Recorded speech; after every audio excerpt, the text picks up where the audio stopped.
ታዳጊዎች የነገ ተስፋቸውን ይዘው ወጣቶች የሚረከቧትን ሀገር ሊሰሩ ጎልማሶችም ያለፉበትን መንገድ ታናናሾቻቸው እንዳይደግሙት አሻራቸውን በማኖር የምግብ ዋስትናቸው ላይ ይሰራሉ፣ ስነ ምህዳርን ይጠብቃሉ። የአረንጓዴ አሻራ መርሃ ግብር ሀገር በችግሯ ላይ ስትሰለጥን ለውጥ ማምጣት እንደምትችል ማሳያ የሆነ ተጨባጭ ተግባር ነው። በምስራቅ ሸዋ ዞን አዳአ ወረዳ ጎድኖ ጂቱ ቀበሌ ነዋሪዎች የአቮካዶ ችግኝ በመትከል የሀገርን ጥሪ ተቀብለው እየተገበሩ ይገኛሉ።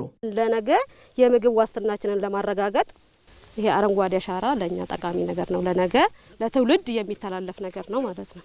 ወደ ጋራም ጫካ ላይ ተከላ ሲተከል ተከያለሁ። ሙዝ ቢባል እዛ ታይ ሙዝ ተከላም ላይ ተሳትፌያለሁ።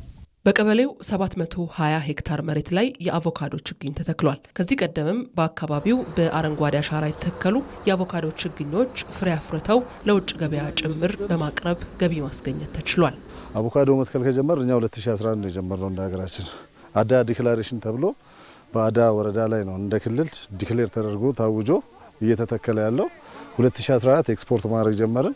አሁን በአመት 2 ኤክስፖርት ማድረግ ጀምረናል ማለት ነው። በየአመቱ ኤክስፖርት እናደርጋለን፣ ለውጭ ገበያ እናቀርባለን። ለእንግሊዝ፣ ስፔን፣ ኬንያ ተልኳል እስካሁን ድረስ የኛ ምርት።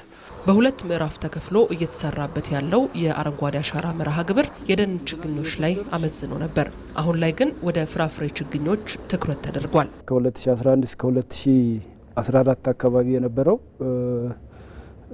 ትኩረት የሚያደርገው ወደ ደኑ ያዘነበለ አይነት ተከላ አይነት ነበርና በተለይ ከሁለተኛው ምዕራፍ ከ2015 እስካሁን ባለው ግን በተለይ እነዚህ የፍራፍሬ ዝርያዎች ተከላ ላይ ሰፋ አድርገን መሄድ ጀምረናል ማለት ነውና ይሄንንም ስናይ እንግዲህ 40% የደን ሆኖ 60%ን የአግሮፎረስተሪ ችግኝ ነው እየተከልን ያለ ነው። ሌላው እንግዲህ ዘርፈ ብዙ የምንላቸው ተከላዎችም አሉ። ዘርፈ ብዙ የምንላቸው እንግዲህ የሀገር በቀል ዝርያዎችንና በተለይ እነዚህ የአግሮፎረስተሪ የቡና ተክሎችን ጨምሮ ዘርፈ ብዙ የምንላቸው ተከላዎች አሉ።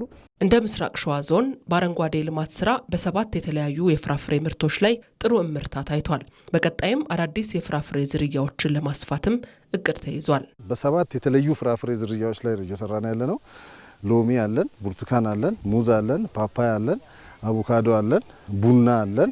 አዘንድሮ ደግሞ ከናይጄሪያ መንግስት የተሰጠን ካሾ የሚባል ዝርያ አለ።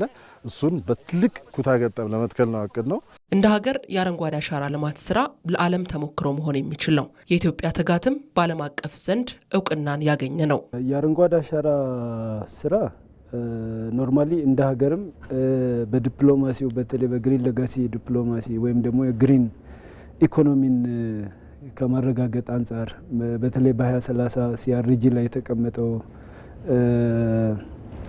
ከኢሚሽን ወይም ደግሞ ከካርበን ልቀት ነጻ የሆነ ኢኮኖሚ መገንባት የሚለውን ታርጌት የምንመታበት ነው ማለት ይቻላልና ዓለም አቀፉ ማህበረሰብም ዝም ብሎ አይደለም ይሄንን አሳይመንት የሚሰጠንና ወደኛ የመጣው ያለን የስራ ውጤት ነው ይሄ የሚያሳየው ማለት ነው። ስለዚህ ይሄ እንደ ዓለም አቀፍ እውቅና ያገኘንበት ለሌሎች ለጎረቤት ሀገሮች ልምዳችንን ያካፈልንበት ለምሳሌ ሳውዲ አረቢያ መውሰድ እንችላለን፣ ኬንያ መውሰድ እንችላለን። ኬንያ ከኛ ወስዳ 15 ቢሊዮን አካባቢ ችግኝ በ10 ዓመት ውስጥ ተክላለሁ ብላ ፕላን አድርጋለች። ዛሬ የተተከሉት ችግኞች የነገን ምግብ ገቢና አረንጓዴ አካባቢ የሚያረጋግጡ የተስፋ ዘሮች ናቸው። የአረንጓዴ አሻራ መርሃ ግብርም ከአካባቢ ጥበቃ ባሻገር የምግብ ዋስትናን፣ የአርሶ አደርን ገቢ፣ የሀገርን ኢኮኖሚ የሚያጠናክር ተስፋ ሰጪ ምዕራፍ መሆኑንም ያሳያል።